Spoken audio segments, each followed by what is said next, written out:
सभापति जी, हमारे देश में हर 10 साल पर होने वाली जनगणना 1881 में शुरू की गई थी। तमाम आपात हालत, युद्ध और दूसरे संकट आए, लेकिन ये काम जारी रहा। 1931 की जनगणना 26 फरवरी 1931 को शुरू होकर साल भर चली। उसी दौरान जातिगत जनगणना भी हुई थी। इस जनगणना के पहले महात्मा गांधी जी ने कहा था कि जैसे अपने शरीर की पड़ताल के लिए हमें पीरियोडिकल मेडिकल एग्जामिनेशन करना पड़ता है, उसी तरह जनगणना किसी राष्ट्र का सबसे महत्वपूर्ण परीक्षण होती है। जनगणना बहुत महत्व का काम होता है। इसमें काफी बड़ी तादाद में लोग लगते हैं। उनको पॉपुलेशन के आंकड़े, employment, family structures, socio economic conditions और कई की पैरामीटर्स की पड़ताल करनी होती है। दूसरे विश्व युद्ध के दौरान और 71-72 में भारत पाक युद्ध के बावजूद जनगणना हुई थी, लेकिन बहुत दुख की बात है कि इतिहास में पहली बार सरकार ने रिकॉर्ड देरी की है।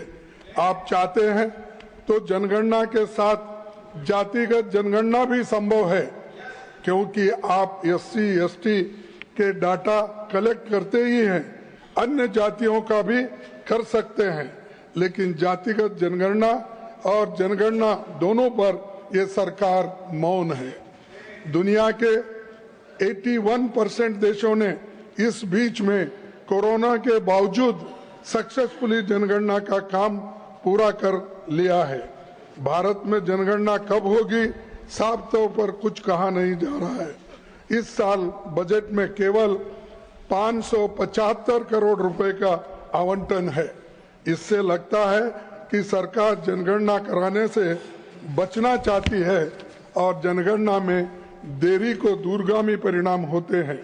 तमाम बुनियादी आंकड़ों की गैर मौजूदगी में ये तुगलकी नीति बनती जाती है और consumer survey, national family health survey, periodical labour force survey, national food security act, national social assistance programme सहित कई महत्वपूर्ण सर्वेक्षण और कल्याणकारी कार्यक्रम जनगणना के आंकड़ों पर निर्भर करते हैं। लंबी देरी के कारण लाखों नागरिक सरकारी कल्याणकारी योजनाओं के पहुंच से बाहर हो चुके हैं। नीति निर्माताओं के पास आम फैसला लेने के लिए जरूरी और भरोसेमंद डाटा नहीं है। लेटेस्ट और सटीक जानकारी के बिना आप कोई नया काम ठीक से नहीं कर सकते। इसीलिए मैं सरकार से निवेदन करता हूं कि तत्काल जनगणना का काम शुरू हो और जाति जनगणना और जनगणना दोनों भी जल्दी कराना चाहिए। मैं आपसे निवेदन करता हूं।